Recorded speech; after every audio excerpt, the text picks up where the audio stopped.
Hey there, what's happening? Manjoni here. What I wanted to talk to you about today was a quick video. Hopefully it'll be quick, maybe not. But I'll try to keep it concise and kind of on target. Recently, I've had a few conversations with women who have a very common theme, and that is the theme of not feeling like they're fulfilling a role. Or a duty or responsibility. In other words, it's most like not having a good self-identity, and it's putting them in a place of depression, whether they just feel it or the feeling lasts long enough to where it actually causes a chemical imbalance, depression, like a real clinical, imbalance. And that can be very difficult to operate from once you get to that place. Even the idea of getting outside help doesn't seem valid because you're trying to fix or get outside help from a place that is not operating on all capacity, if that makes sense.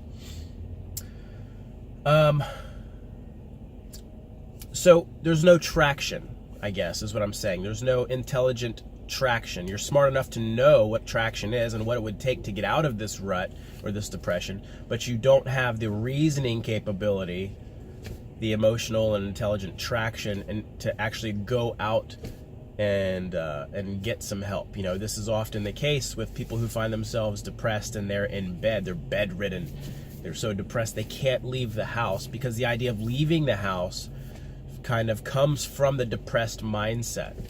This is how people get stuck.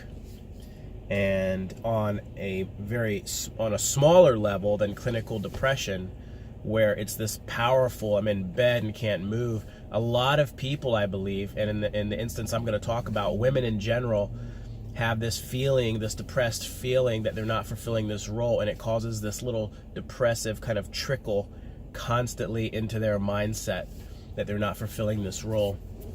And that can be difficult, and over time they identify with this role they're not filling, and it perpetuates the idea that they're not doing or fulfilling this role, and that kind of keeps the cycle of depression growing and growing and growing, and they eventually feel empty inside, especially if their children move off or they're getting to an age where they are trying to detach from the parents a little bit, and they feel like they're detaching. I definitely didn't fulfill my role. Anyways, this kind of can snowball. So I wanted to talk about this real quick because when humans in general identify with a role or a label, like dad, okay, father is different than dad, okay? A father is someone who fathers children. A mother is something who gives birth to or is the mother of children. But a dad and a mom are different in the respects that a dad fulfills the role of a father. That's what our society calls, the dad figure, or the role of a father. But a dad is the one who is, that male parental figure in someone else's life, whereas the mother is the female parental figure in someone's life. But a mom is not actually a mother per se. There are women who cannot actually give biological birth, can still be moms, but can never be a biological mother. So that's the difference I'm trying to make. And it sounds like I'm making a play on words, but I'm trying to identify the difference. And there's a reason for that. Because when we identify as a role or a title, okay, and this could even be the same for people in a career. If you're, let's just say, an attorney, and you identify, I'm an attorney, I am an attorney, that's what I do, that's who I am. If you identify with that, what happens when you're not an attorney? Who are you then? And there can just be this, if that happens, there can be a detachment of reality. There can be this fallout, and you can't self-identify. And that can cause that depression. I'm not fulfilling my role. I'm not who I am. What's my purpose? So getting back to the topic I wanted to talk about regarding mothers and females, it's difficult because if you identify with the role as a mother, when you see your kids not behaving a certain way, or something bad happens, or they come to you with a question about parenting that you can't identify with, such as in the case of a divorced parent and your kids come to you and they start putting together, if you divorced when your kids were at a young age and they finally come to you and they're talking about, why aren't you together anymore, with dad, and they're trying to understand from their intellect, their level of intellect, what the reason is why you're not together, and you're trying to explain this from an adult perspective. And sometimes divorces and reasons for separation can be unclear even in those adults still. You might know why you separated, and there might be a lot of emotional gravity for the reason of the divorce or separation. So trying to explain this to a kid who's partly incapable just because the brain's not developed enough to understand these adult concepts, that could be very difficult. In which case, I go back to my original purpose here. It could be hard for a woman to identify as a successful mother if she's not able to nurture and teach her child, or I guess emotionally comfort her child through this period of questioning and understanding. In other words, if you can't teach your child just the basics about mom and dad, how am I a good mom? How can I be a good mother if my child is, not feeling like I'm a good mother? If he's not, the things that children can say sometimes can make you feel very inadequate as parents. I think men can identify with this as well. But I think it's more so for women, because women, and I say that lightly, because there are some men out there who identify strongly with taking and assuming the single parent role after a divorce. And I'm not saying I don't. I'm just saying that I think mothers in general are hardwired for the nurturing and the caring, and men are hardwired to be the providers and protectors. And that's the difference I'm trying to make. I'm not undermining men versus women, that women care more about their children or child raising than men do. I'm not saying that at all. I'm just saying women identify more with the nurturing, what our society would call the mothering instinct, whereas men don't identify with that nurturing in the same way that women do. And so that role of close nurturing feels inadequate when a child comes and says things or asks questions that allude to the idea in the mother's mind that she's not fulfilling that role. And this could be depressing for women, especially single moms.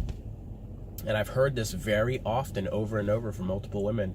And I think it's important, ladies, for you to recognize that if you identify with these labels and you identify with your roles, you're missing out on a greater identity than what you actually are.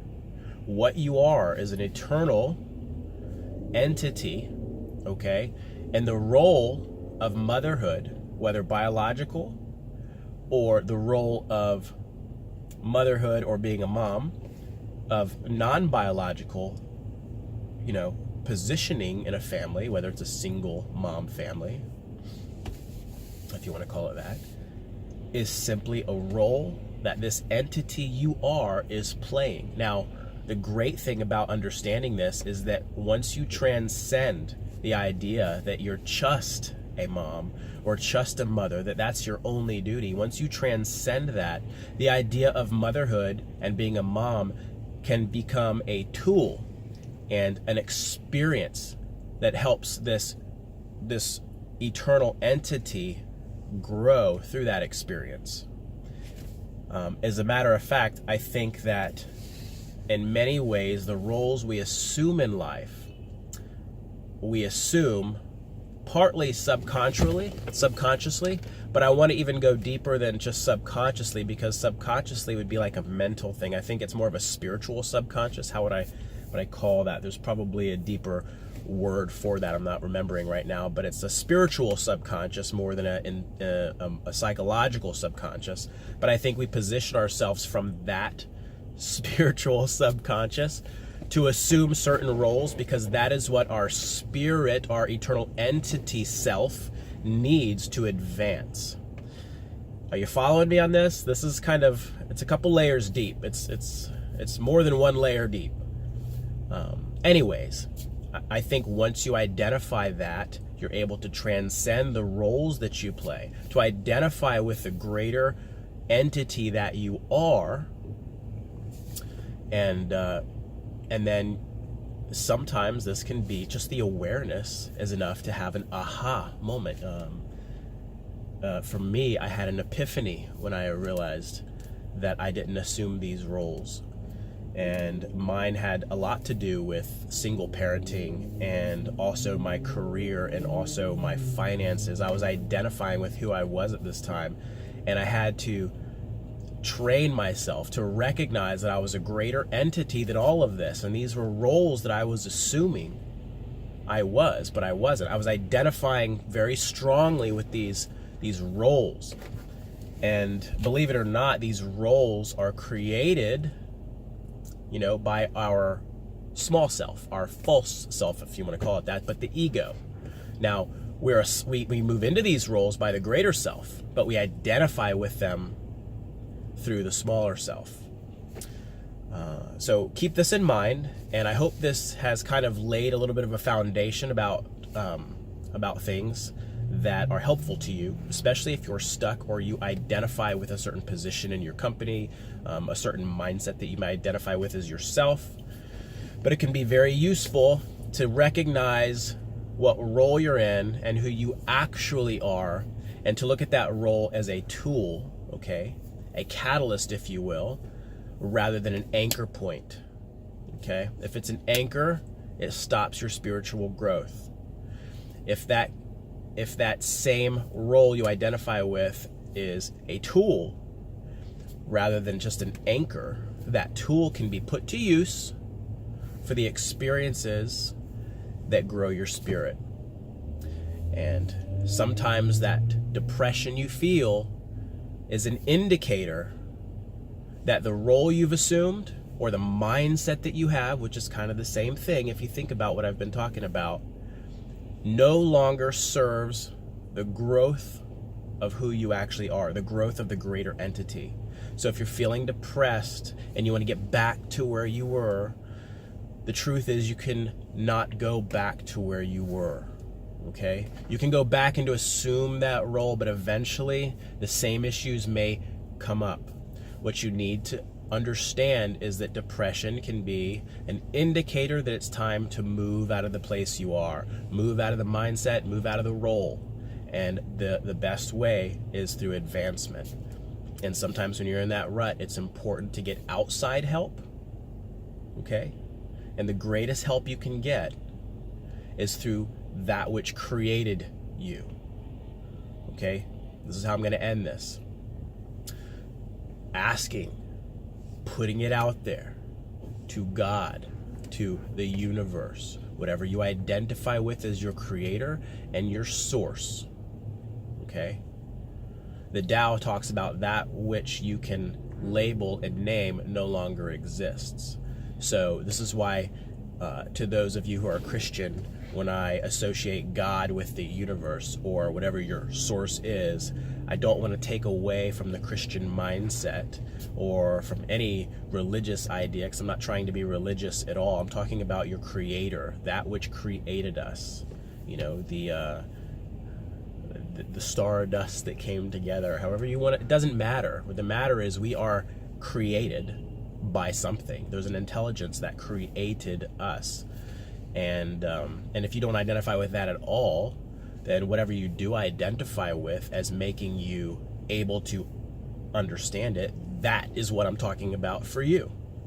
But the idea of putting it out there and recognizing that same creative process is already within you, and that the depression you're feeling or the role you have assumed is what you need to let go of in order to let that creative process that's still within you start moving again.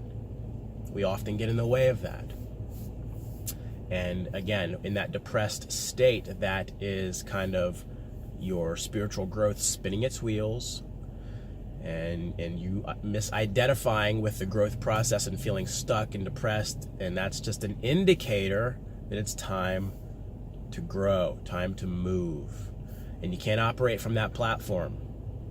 You cannot operate from that platform. You need to let go of that in order to reach your creative process, the creator within you, to move forward. And sometimes when you've identified really hard with that role, then it's very hard to let go of that. And so it's also important in your life to identify with people and to recognize when someone's willing to help pull you out of that, let's call it the rut, because everyone can identify with what I'm talking about when I say it like that. So keep this in mind. If you're feeling depressed, reach out. Tell someone that you know you're greater than this and you just need help, because you can't operate from this. I think Einstein even said that you can't fix a problem from the same mindset that the problem was created, or something of that nature. And I think everyone can identify and agree that Einstein was a fairly smart individual. Anyways, have a fantastic day. I hope this helped in some way. Please leave me a comment below if you liked the video or the content or the topic. And if you didn't, by all means, constructive criticism is always welcome. Other than that, have a fantastic day. Love yourself. Love yourself. That's the key. That's the key to opening it up. And we'll see you next time. Man, Joni out.